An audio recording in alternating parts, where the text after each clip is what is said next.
Welcome to Your Health, Our Problem. I'm Lorenzo Davis, and today we are discussing defensive medicine. This is a departure from normal medical practice that doctors and physicians use to avoid exposure of malpractice this is a long sentence, litigation.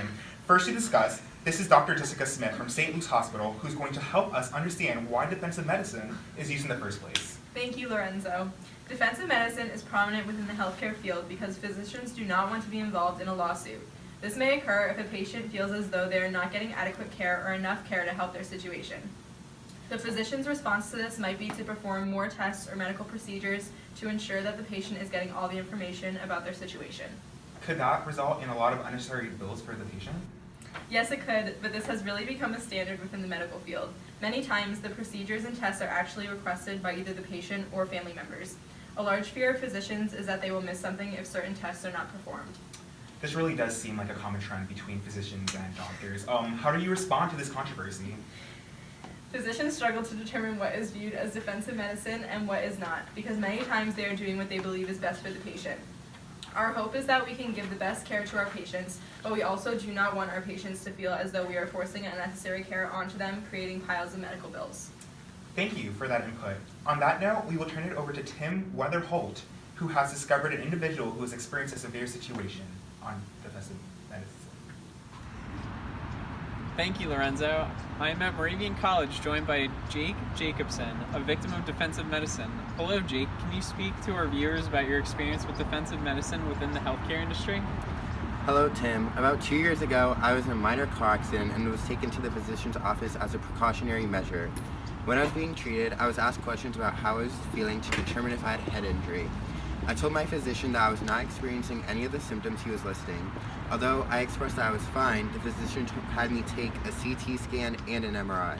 The results proved that I was correct and that I did not have a brain injury. Those tests were unnecessary. Did the physician explain his reasoning behind issuing the tests? No, unfortunately, he provided no explanation. I was also unaware of the costs I would be billed with. What kinds of costs did you have for these tests to be completed? After my insurance company covered part of the bill, I was charged with a couple $100s in order to pay for the rest of it. This was difficult to pay as my family was in a difficult financial situation. Wow, just an awful example that we hear about too often in the healthcare industry.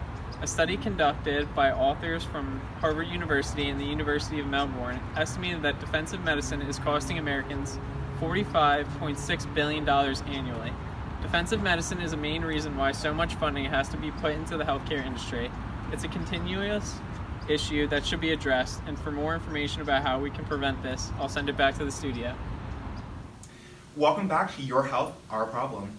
After learning about the unfortunate circumstances Jake experienced, we now welcome Diane Williams, a legislator who wants to address the concerns of everyday consumers and physicians. Diane, as a legislator,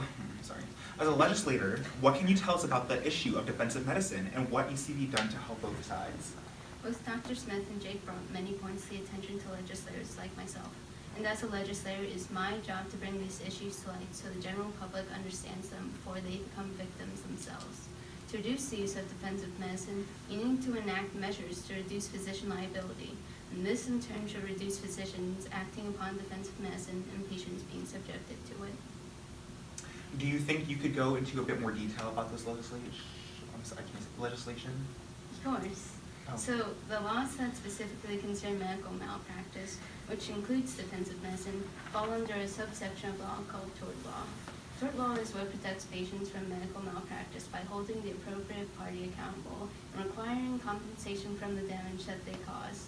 What I and numerous other legislators suggest to reduce the use of defensive medicine is tort reform.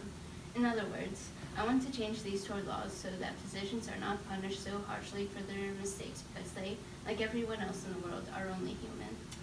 Wow. Do you think that this is a permanent solution? No, I don't expect this to completely solve the issue of defensive medicine, but I believe it will at least begin working towards a plan that will. Dr. Smith, do you have anything to comment on Diane's proposed idea? I think that this tort reform is at least a start to fixing this issue. The issues physicians face with malpractice litigation can even go beyond defensive medicine in some situations and can conclude with a mismatch between the outcome of malpractice claims and the merits of the claim. And how can we as consumers make the change? I think that reducing defensive medicine starts at educating people on medical malpractice laws. Education is important, but voting is how we make a difference, as in voting for legislators who will work to change tort laws. This would lead to fewer situations of defensive medicine, driving down the price of many medical procedures because they will be a lot less of a necessity, making healthcare more affordable for all. It seems like defensive medicine is no easy obstacle to tackle, but it looks like the legal and medical community have some incredible insights and ideas towards fixing it. Thanks again to Dr. Jessica Smith and Diane Williams for coming to Your Health, Our Problem. And we'll see everyone next time.